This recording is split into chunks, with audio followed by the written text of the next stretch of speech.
أما بعد فأعوذ بالله من الشيطان الرجيم بسم الله الرحمن الرحيم ربنا وابعث فيهم رسولا منهم يتلو عليهم آياتك ويعلمهم الكتاب والحكمة ويزكيهم إنك أنت العزيز الحكيم صدق الله العظيم رب اشرح لي صدري ويسر لي أمري واحلل عقدة من لساني يفقه قولي NTV দর্শকরা মালয়েশিয়ার আয়োজনে মালয়েশিয়ার রাজধানী কুয়ালালামপুরের আমপাং এলাকায় অবস্থিত হোটেল ইন্টারকন্টিনেন্টালের কনফারেন্স রুমে আজকের এই সিরাত সন্ধ্যা 2024 যারা আপনারা উপস্থিত হয়েছেন আপনাদের সবাইকে জানাচ্ছি আন্তরিক শুভেচ্ছা এবং মোবারক। আহলান ওয়া সাহলান ওয়া মারহাবান বিকুম ফি হাযা আল-লিকা আত-তাইয়্যিব আল-মুবারাক। আমরা শুরুতেই আল্লাহ রাব্বুল ইজ্জত জালালের দরবারে শুকরিয়া জ্ঞাপন করছি যে আল্লাহ তাআলা আমাদেরকে সর্বকালের সর্বশ্রেষ্ঠ মানব বিশ্বনবী মুহাম্মদুর রাসূলুল্লাহ সাল্লাল্লাহু আলাইহি ওয়াসাল্লামের উম্মত হিসেবে কবুল করেছেন। আমরা করি আলহামদুলিল্লাহ।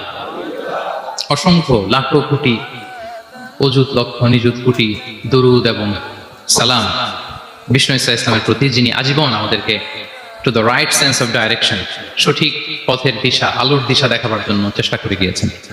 আল্লাহুম্মা সাল্লি ওয়া সাল্লিম ওয়া বারিক আলাইহি। আমি শুরুতেই সবাইকে আবারও ফরমালি থ্যাঙ্কস জানাই, ধন্যবাদ জানাই যে আপনারা অনেক ব্যস্ত মানুষ। আর রবিবারে এটা একটা বিজনেস আওয়ার, বিজনেস টাইম মালয়েশিয়াতে।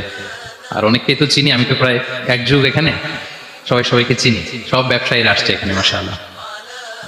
তো আপনাদের যে ব্যবসা ব্যস্ততা এগুলোকে পেছনে রেখে আজকের এই সিরাত সন্ধ্যায় আপনারা একত্রিত হয়েছেন। আপনাদের সবাইকে আন্তরিক শুভেচ্ছা এবং অভিনন্দন জানিয়ে শুরু করছি। যে টপিকটি নিয়ে আমি কথা বলতে চাই সেটি হচ্ছে প্রিয় নবীজির স্বতন্ত্র বৈশিষ্ট্য অথবা প্রফিটিক ইউনিক ফিচার্স। আল্লাহ তাআলা বিষ্ণু ইসলামকে কিছু অনন্য বৈশিষ্ট্য দিয়েছিলেন, স্বতন্ত্র বৈশিষ্ট্য, যেটা আর অন্য কোনো নবীকে দেননি। শুধু আমাদের পেয়ারা হাবিবই পেয়েছিলেন এই বৈশিষ্ট্যগুলো। উনি ছাড়া পৃথিবীর দ্বিতীয় কেউ এই বৈশিষ্ট্যের অধিকারী হতে পারেন। এই অনন্য বৈশিষ্ট্য কি? সে সমস্ত স্বতন্ত্র বৈশিষ্ট্য যেগুলো দিয়ে আল্লাহ তাআলা বিষ্ণু ইসলামকে ধন্য করেছেন।